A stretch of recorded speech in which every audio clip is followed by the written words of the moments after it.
Hi everyone and welcome back. Oh my gosh, it's been a while since I picked up the camera, and believe me, there's some really good reasons for that. But what I want to do today is I want to plant some shade-loving plants over here in this garden, shade garden that I created last year. But I purchased some plants that are kind of in desperate mode to getting planted if they have any chance of survival. And some of those plants are like Brenras, some Lysimachia, and then I've got also some other plants like this geranium over here. I will put the name tags on the screen for you. And then I've got some Lucifer Cocosima and some Epimedium, as well as some varieties of different type of ferns. Some of them are the painted ferns, and then other ones are just other types of varieties, and I'll walk you through those. And I'm going to show you everywhere that I'm going to be planting them. And so with that being said, I'm going to go ahead and get started. So let me walk you through that right now. Okay, so what I have going on right here is I've got 4 Brenras. I'm not sure if I mentioned that there was 3 or 4, but there is actually 4. And I have 1 Brenra right here. And as you can see, they're in poor condition. But once I get them in the ground, get them watered, get them fertilized, they are going to do fine. This is going to fill in this spot really beautifully. Then back here, I'm going to be doing 3 more Brenras, one right there, and one right here. And then that's going to all fill in really beautiful. And as you can see, they desperately need to be put in the ground. And then by the end of summer, they're going to look just as beautiful as this one here. Then I have an Alaskan fern right here. This one here is going to get about 30 inches tall, so it's going to get fairly big. And so being around the Brenras is going to be a really nice compliment. Back here, I have an astilbe. Isn't this just the most gorgeous astilbe? Now these need some sun protection, which this will get morning sun. Then it'll get afternoon shade. Around 1, 2 o'clock it'll get shaded, and then it'll get some afternoon sun. And this one here is just absolutely gorgeous. This is called a chocolate shotgun, a Astilbe hybrid, and as you can see, it needs partial sun. Over here I'm going to do some Lysimachia. This Lysimachia is doing fairly well. It'll grow down here and it'll just look really beautiful in this area. And this is a chocolate Persian Lysimachia. Then over here I'm going to do 2 painted ferns. These ones do like filtered sun, but they also really like some shade. So I'm going to put these ones right here along with my other ferns over here. And then right over in this area right here, I'm going to do some Epimedium right here. Now the Epimediums can tolerate a little bit of sun, but they like some shade. And so I think being in between here is going to be just perfectly fine. And then right here I have a Lucifer Cocosima that I dug up and divided. I think this will be a perfect blend right there, because right over here is where I planted in a separate video a lot of my Bishop Dahlias, and so having that in the background is going to be beautiful along with all the Heucheras. And then right here I have a couple of Lysimachias that I think is going to get the appropriate amount of shade, so that's where those are going to go. Now I'm going to take you over in this side because I have a couple more ferns that I'm going to be planting. And I have these beautiful, beautiful ferns here. Let me see if I can make my way through here. These ones here, and of course are getting way too much sun, as you can see. They're being scorched. But these 2 right here really need some filtered sun, and the foliage on them when they're first coming out are really red, and they're just gorgeous. So I'm going to plant them right in this area right here. So that's what I'm going to be doing. Okay, you guys, I'm going to go ahead and get started. I really hope that you enjoyed this. And if you really enjoy this at the very end, please give me a big thumbs up. And don't forget to hit that subscribe button and that notification button so you can follow along, because there is a lot of areas here that I am covering in this 5 acres and turning this whole property around. So hope you enjoyed this.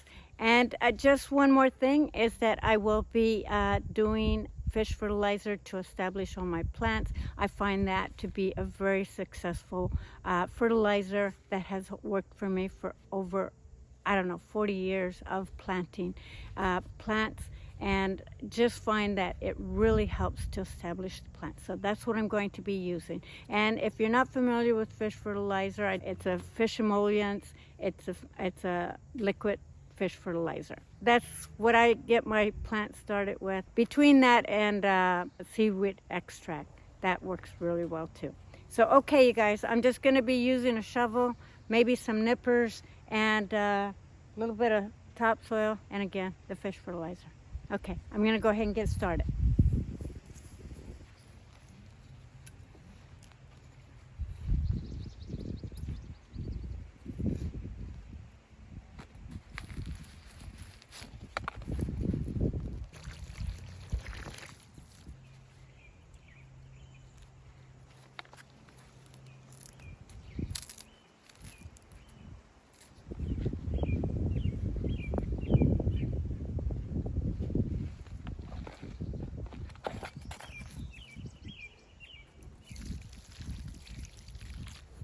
So one thing that I like doing is keeping the tag with it, and it's a good way to get to know your plants is by leaving the tag with it. Now I know these plants fairly well, so I may not need to do that, but I'm going to do it anyway.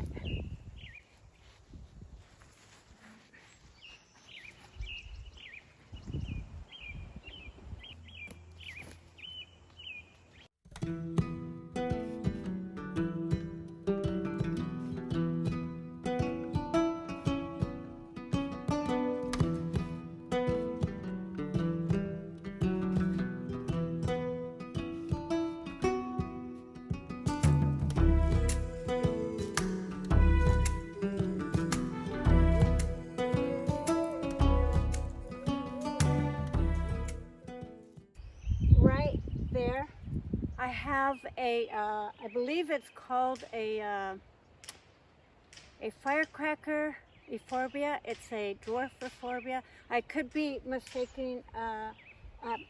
I'll put down the name of it because it's a beautiful, beautiful euphorbia. It does like some sun protection. It's blooming right now, so I hate to disturb it, but I'm going to go ahead. I'm going to plant it over there, and then put my Virginia Miss Piggy right here. It is just starting to flower. This thing looked awful when I planted it. This one came from my Portland home, and it was basically about the size of my Jack Frosts are right now, where they were just looking withered and basically almost dying. And that's what this one here looked like.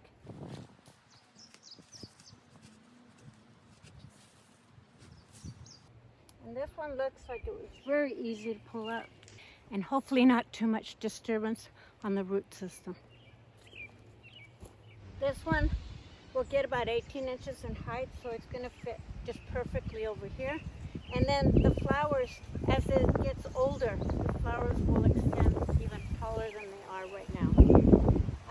This one is zone of 3, and it gets down to minus 40 degrees, so they can take the cold. And it'll get about 10 inches in height and about 18 inches wide.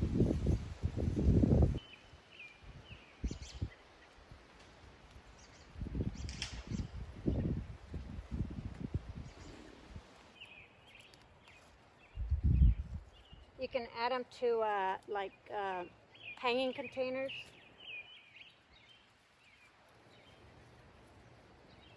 And that's going to look beautiful right there.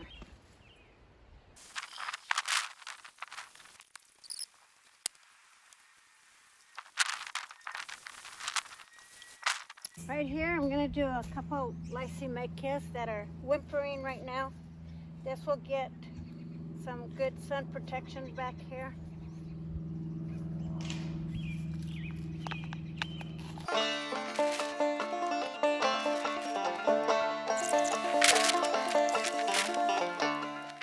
Okay, you guys, I'm completely done, and everything that I set out to plant is planted. It is looking fantastic. It's going to look even more fantastic once all these plants recover. Now, it is late. I'm not going to lie, and it's always the same for me. It always seems to be that I'm working late into the evening. But this was kind of like a spur of the moment kind of planting, because I noticed that these plants were doing really poorly, and so I thought I better get them in the ground or they're not going to recover. So I did get everything completely watered and fertilized. So I'm going to wait until the morning so you can see the progress of what they look like tonight versus what they're going to look like in the morning once they have a little chance to settle down and recover. Okay, you guys, see you guys in the morning.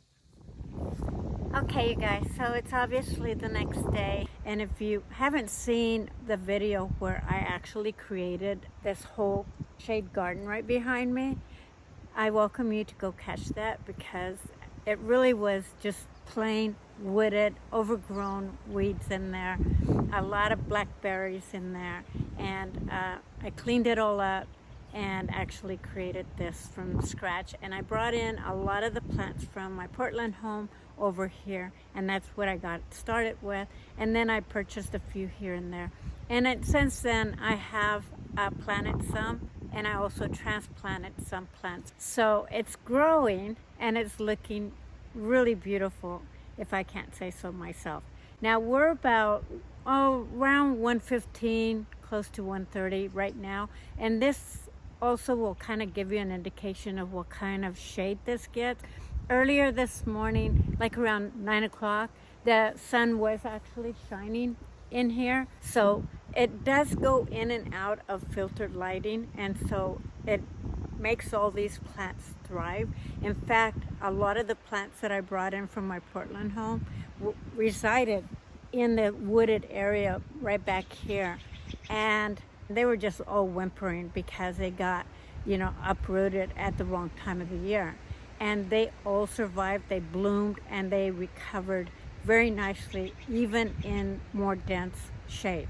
So there's plenty of light for all these to thrive, and I'm really excited to bring you in there and show you. The other reason why I wanted to wait until today was to actually have those plants kind of recover a little bit, because they were really whimpering from lack of water and lack of care, and just not really surviving in the containers that they were in, because they were just overrooted.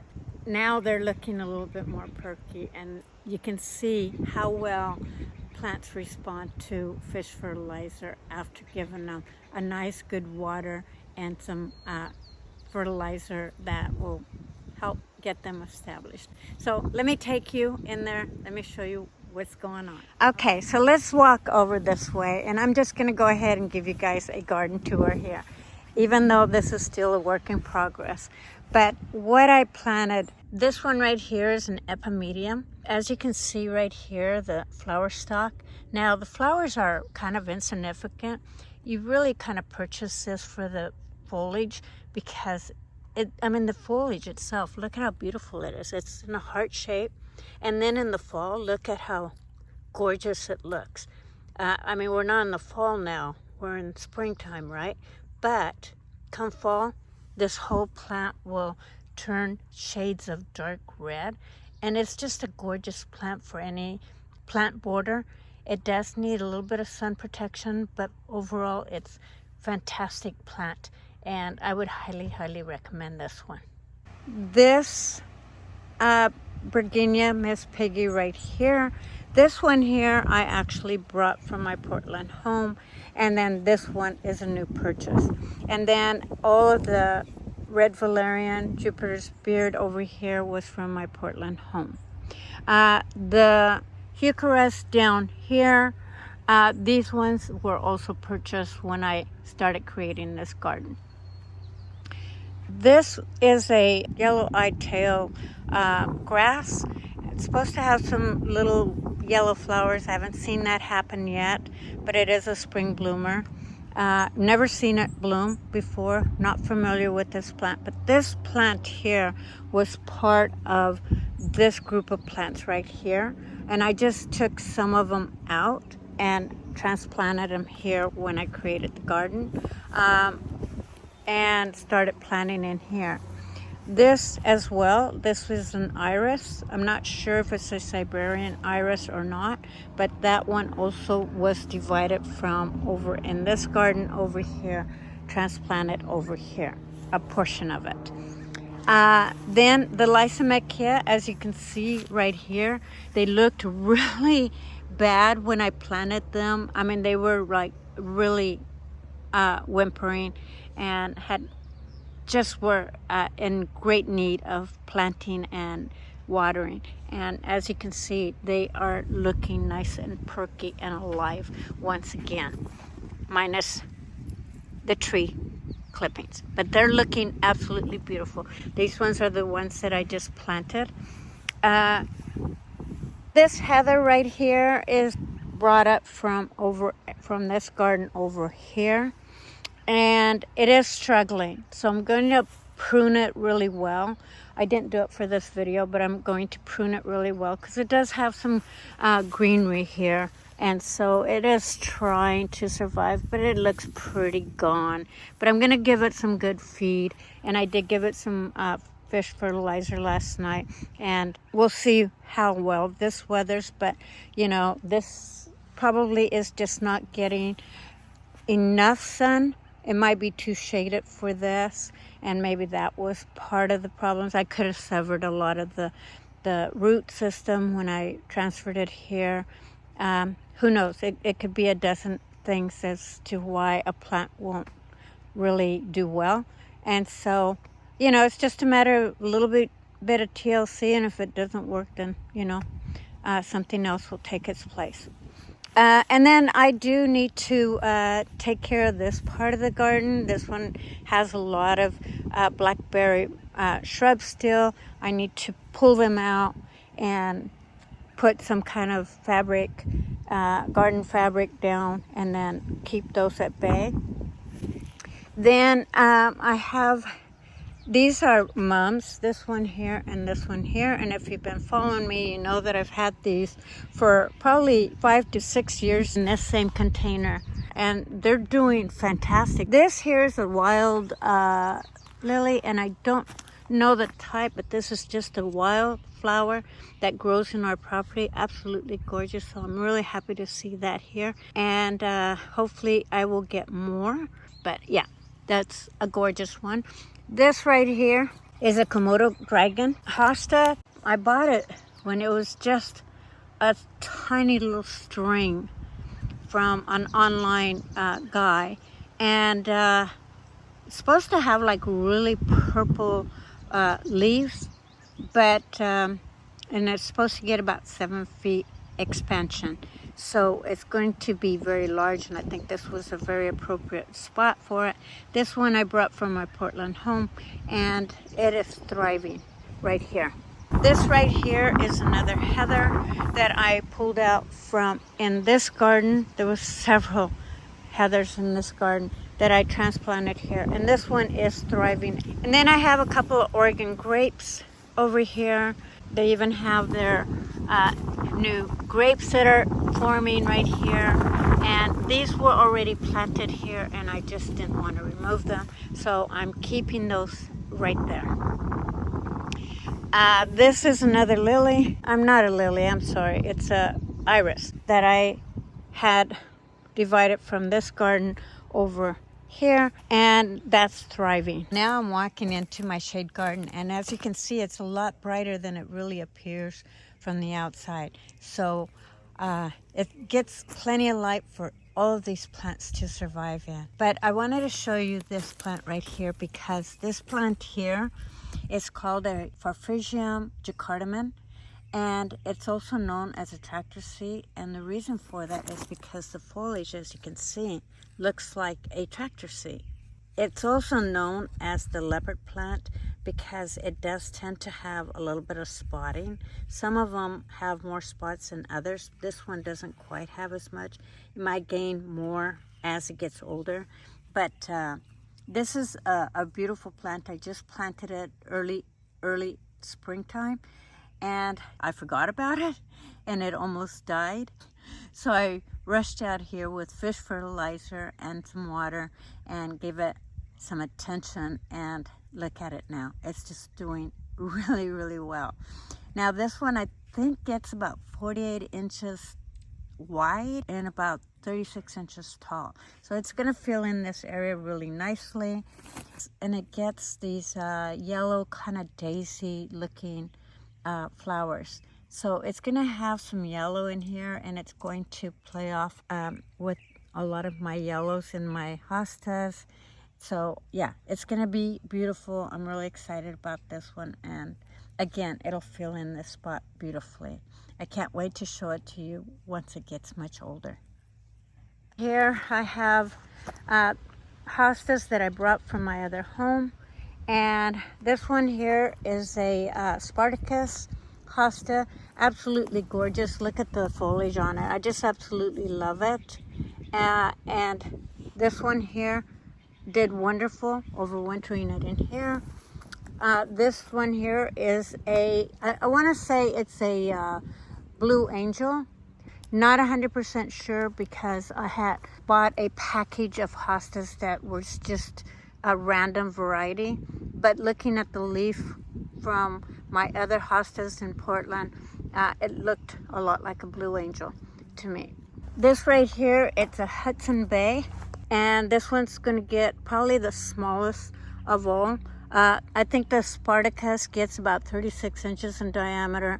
The Blue Angel, if that is a Blue Angel, will probably get up to maybe 48 inches in diameter. But I love this one. Look at the colors on that.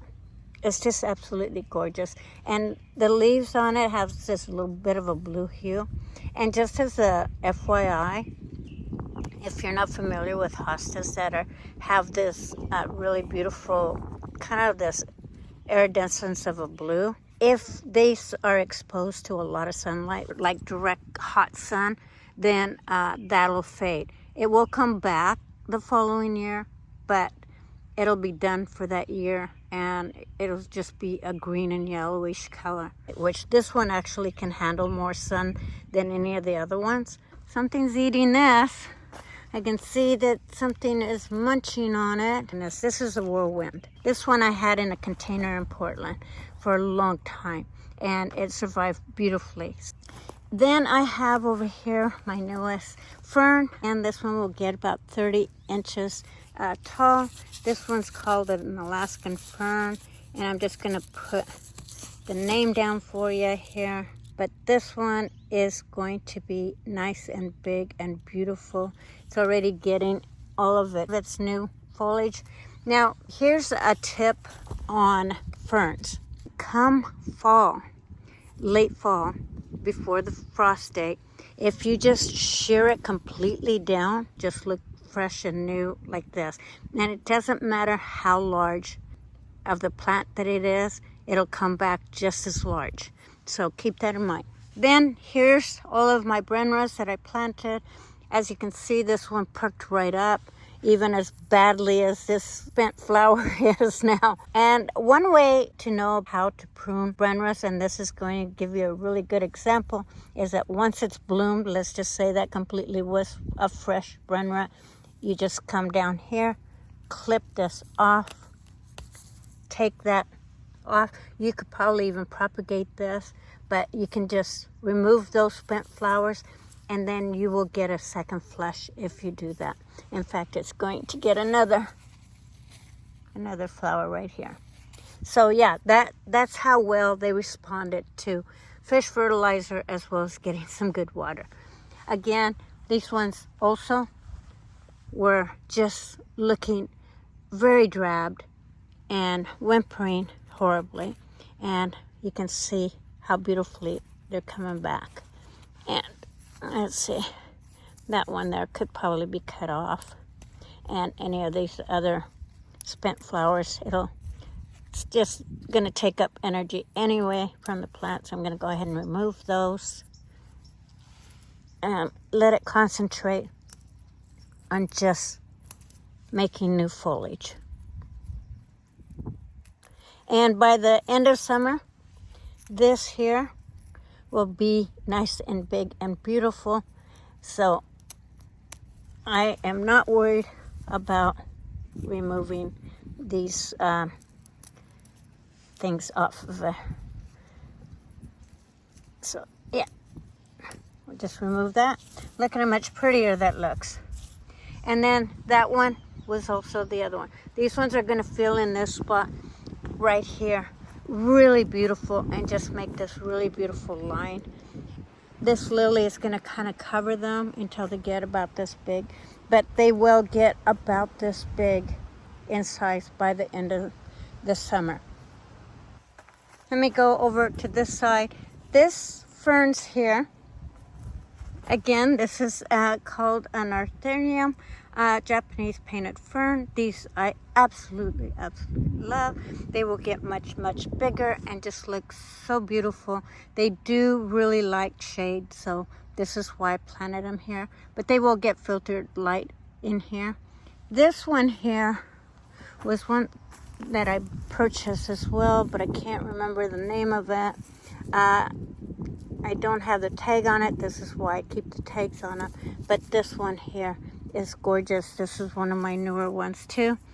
This one here, which is I believe a Christmas sword fern.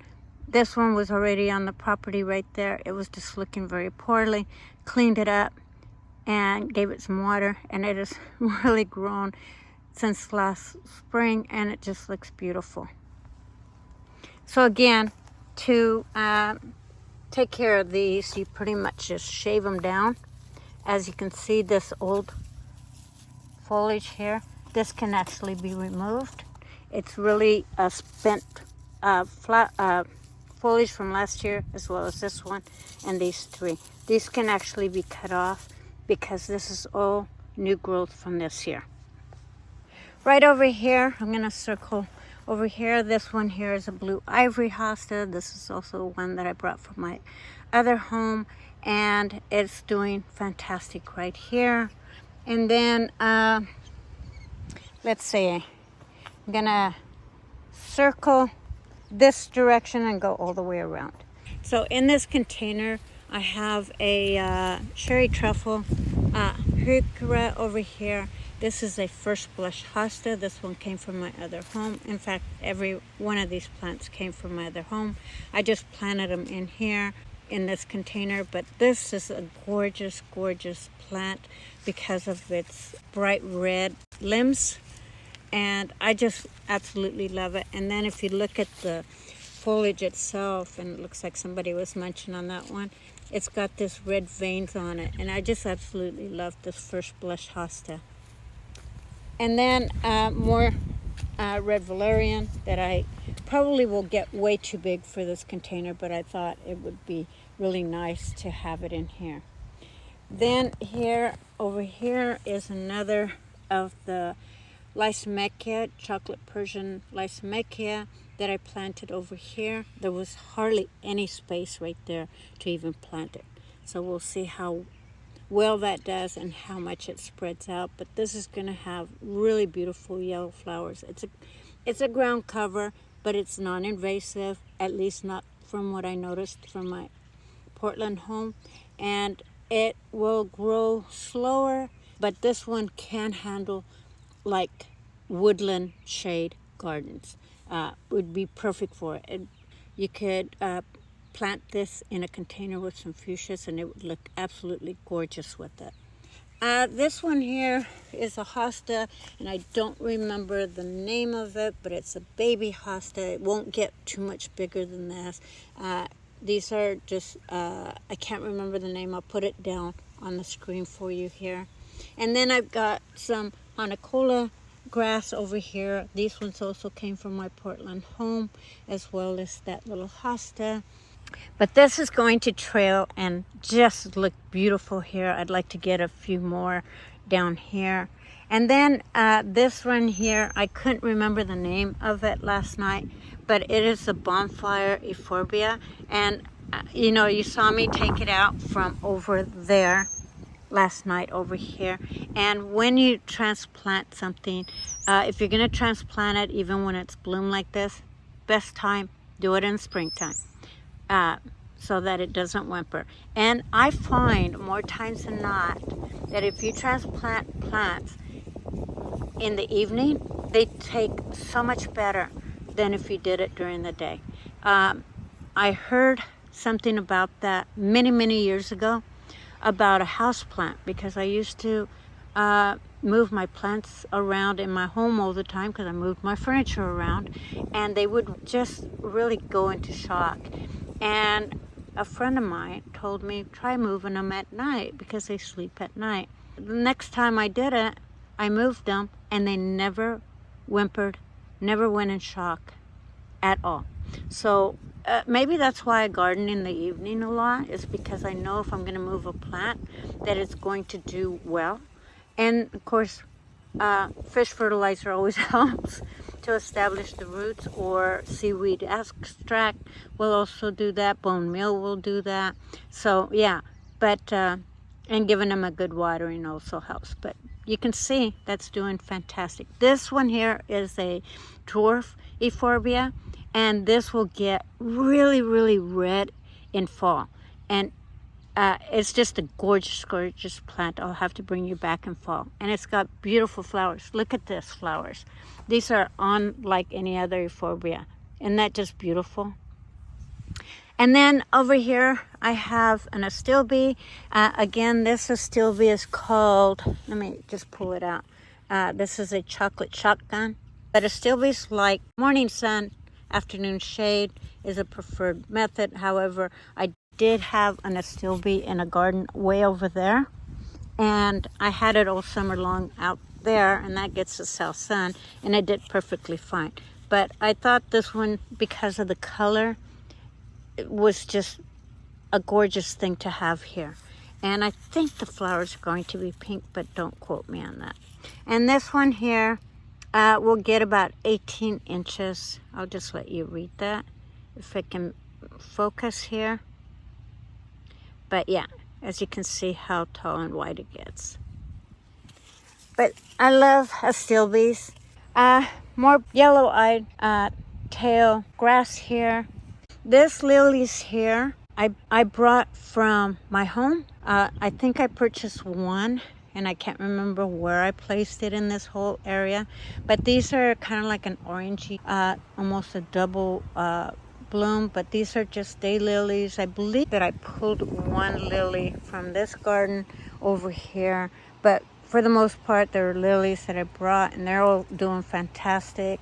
In this area right here was my Bishop Dahlia that I planted from my home, and it did really wonderful last year. And it is actually, that's my marker, it's actually coming back. I don't know how well you can see that right here. There's one there, there's another one right there. And I also planted that one this year, and I should have some more coming up right around here. So yeah, that's gonna be beautiful there. Another Brenra that I planted that was really suffering. This is a Jack Frost, and that one is going to do beautiful. It's already looking beautiful as it is. While I'm here, look at this tree. Look at isn't that beautiful? And then right here I have some yarrow. This one here is called a Sassy Summer Sangia. Can't wait to see that bloom. This one here was brought from my Portland home. This one's a yellow in color. And those are going to get nice and tall and big, and so this whole area will be just beautiful colors. This is a Allium Millennium, and that one was from my Portland home. And this is one Allium that I do absolutely like. And speaking about Bishop Dahlias, I don't know if I mentioned over here, but right here I have a lot more bishop dahlias that I planted earlier. I believe on a couple previous videos that you might have seen me plant over here, and you can see how beautiful they're coming back. Now, I don't know if they all made it, but I do see that this one's making it, this one's making it, and I know I planted quite a few in this area. So we'll see what comes up and what doesn't. And then this, this was just one of my sedums over in that garden over there. It kind of broke off, and so I planted it here, so I'll have some sedums over here as well. And then for some reason I keep bypassing this one, but again, this one is called a sangria gem, and I will put the name tag back up on the screen here for you. This one here will get about 24 to 30 inches tall and wide, and it is very cold hardy. It's down to zone 4, so that means it's down to about minus 30 degrees, so it can handle the freezing weathers if you get that cold. We don't get that cold here in the Pacific Northwest typically, but if it does, this will withstand it. This one here is in the geranium family, only this is a perennial, and it's a really good pollinator. And if you farm bees, this is a really good plant for it because it is non-toxic and it's very bee safe. So just so that you know that. But anyway, had to showcase this for you because it's just gorgeous. The flowers are beat up, of course, because of planting it, but look how beautiful that is. Let me circle all the way around because there's more plants in this garden. I have some stone crop sedum. This was just maybe about this big when I brought it from Portland, and it was just a little tiny start of one, and look how big. And this is going to fill this whole area up, and it's going to look gorgeous. This will handle full sun, and it's going to have these stunning yellow flowers. It's just gorgeous. And this is very, very hardy, but I'm going to guess it's down to zone 4 because of the fact that it's been covered with ice and snow many, many times in my Portland home, and it has survived. So this is very, very hardy. Then right here, I have a lot of echinacea. Some of them I brought from my other home, and they're looking fantastic. This is a spiderwort. This one I brought from my Portland home. It'll have like these really dainty, beautiful, kind of orchid-looking flowers. I encourage you to go see some of my garden tours from the Portland home videos, because this is absolutely stunning, and it's a very interesting plant because it has these like lilac flowers that will bloom, and they're almost like a daylily where they will bloom and then those die off and another whole flush of flowers will bloom the next morning. So this is a gorgeous plant. This will take full sun. Okay, and then I have a lot of mums here that I actually transferred from that garden over here, planted them here. They're all doing fantastic. This looks like some Sweet Williams that I also transplanted over here. That's going to do fantastic over here. These ones are just gorgeous, and what I love about these is that they're very drought tolerant. And then this is scarlet bee balm, I believe, that I took a chunk off of my scarlet bee balm from that area and planted it here. So this is going to get really nice and tall for my hostas and shade them a little bit from that hot sun. And then as you can see now how gorgeous this one here is, called a Wardleya fern, daisy chain I believe it is. Let me look at the tag really quick because this is one of my new ones. So this is a Wardleya, yeah, it's a jewel chain fern, as you can see. Stipulates that it gets about 36 inches wide and does like part shade to shade. So we'll see how it weathers over here getting the afternoon sun. But this bee balm will get probably about 4 feet tall, so it will give it some shade. And then all the mums here are going to get a little bit taller, probably another foot taller, so that's going to give this a little bit of shade. If it doesn't, then I will move it further down in that direction. Then I have this plant over here. This one I brought from my Portland home, and when I brought it, it was really struggling. I didn't think it was going to make it, to be honest with you, and I just gave it some TLC, and here we are. It's looking gorgeous now. This one will have like yellow flowers, and this will get about 4 feet by 4 feet, I believe, and so it's going to give a lot of my hostas some shade that they deserve. But yeah, this is going to get some beautiful flowers, and it's going to grow big and tall and beautiful, and it is a fast grower.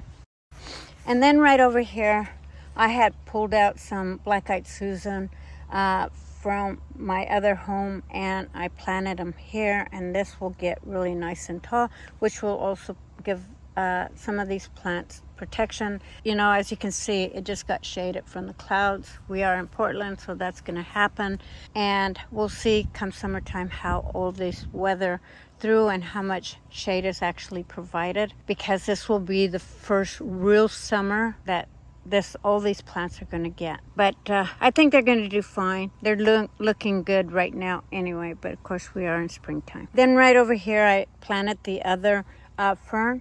And as you can see, even from looking at this foliage, look how beautiful that fern color. I mean, outside of the fact that it got a little scorched here, but look how beautiful that color is. And it's even more vibrant than that. Yeah, this is getting too much sun, but it has a lot of new starts coming up. And we'll see how well this weathers right here. And then right here I have my red valerian. The sun is coming back, and it is doing fantastic. Now I do have some in the pot that I also brought with me. I purposely left some of them in the pot because I didn't know if I wanted to keep all of them in this area. You know, it does seed out. In my Portland home, I kind of kept it at bay, but they're very easy to pull out if you have them in your home. But this will seed out and multiply. And I absolutely love this plant. Okay, you guys, I think that's going to cover everything that I have here. This has been a lot of work to plant things in such a spur of the moment. I mean, I tell you guys, I really honestly was not going to create this video. I was just going to plant them because I was in desperate need of planting them. And I had gotten home from a long day of just running around doing some errands and buying more plants. Like I need another plant to plant, but yes, I bought more plants. So much more to do. So I really appreciate all your love and support and your patience with me. So if I don't post next week on my regular schedule, you know that I'm just trying to get a handle on some of this stuff that, you know, I can do outside of a camera, because it takes a lot of work to film, and I can get so much more done if I'm not filming, and you don't really want to see me pulling weeds every video. So for that reason, sometimes I just can't post because it's only me that's doing everything. So I appreciate your patience with me. Now my husband does help me. When I ask him if he can help me, he's there in a heartbeat. So I'm not discarding him at all and not doing any work here, because he has his own list of chores to do around here, believe me. So between us, we're trying to, you know, just chop away at getting this whole area the way we want it, and we're excited to share this with you. And I'm more than excited to share everything that's going to happen, because I've got fruit trees, you guys, I've got fruit trees that I'm going to be planting, so stay tuned for that video. I also have about 3 other trees that I'm going to be planting. 2 of them are pussy willow trees, and yeah, some hydrangeas, and you name it. I've got lots of plants, so lots of videos yet to create. Plus I really desperately need to give you a garden tour besides this garden tour here that I was not intending to do. So I hope you enjoyed this. Okay, you guys, thank you for your patience, your love and support. once again, I love you. And I'll see you guys on the next one.